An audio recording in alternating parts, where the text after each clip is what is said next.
Probably, unquestionably, how we live our business every day is the customer is always right.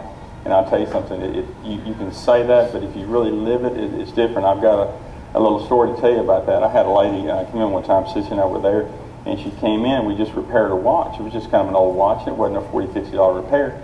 And she said, you repaired my watch and it's actually not running anymore and it's your fault. And so I took the case off and it was completely rusted up, completely rusted.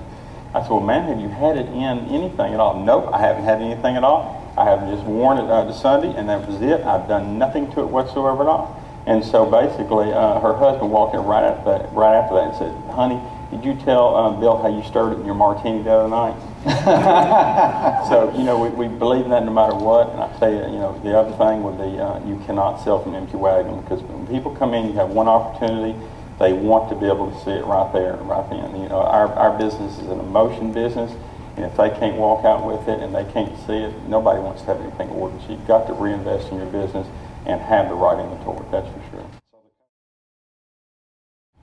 You know, I guess the best advice I've ever received, and something I try to always keep my eye on, is it really is, at the end of the day, it's all about people.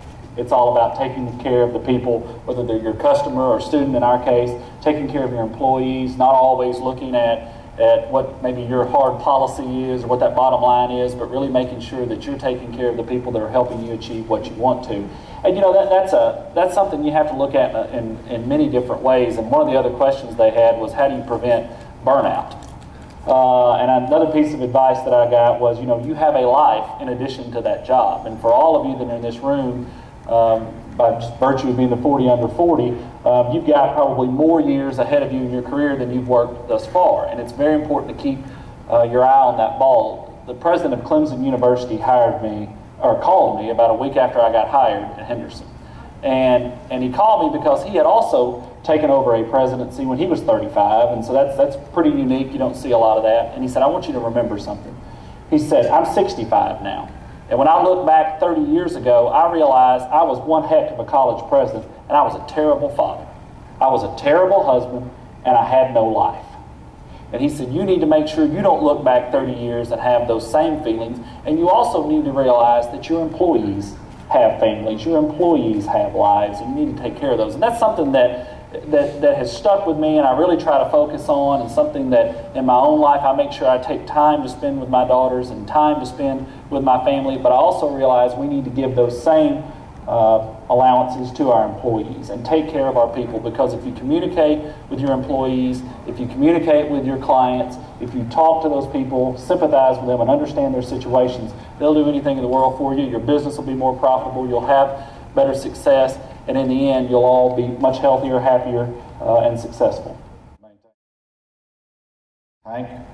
Well, I was fortunate enough to spend time with my father growing up, and he was in the real estate business, and he loved to buy things and make subdivisions happen. And he really ingrained in me early, you can't spend what you make. You've got to have capital working for you if you're going to be successful. You can't live beyond your means. And so growing up with a fairly frugal attitude from my father passed down to me, I worked real hard to get in my first real estate deal. And I've been doing it ever since. And fortunately at this point, capital does work for me. That's on the investor side. On the real estate practitioner side, it's the same thing as our Rotary motto, and that is service above self. And we just have to constantly think in terms of how can we serve the customer? How can we do a better job? How can we be more efficient in providing the services that our clients need? And if we'll keep our eye on that and let our capital work for us as we're doing our services, we'll hopefully continue to be successful.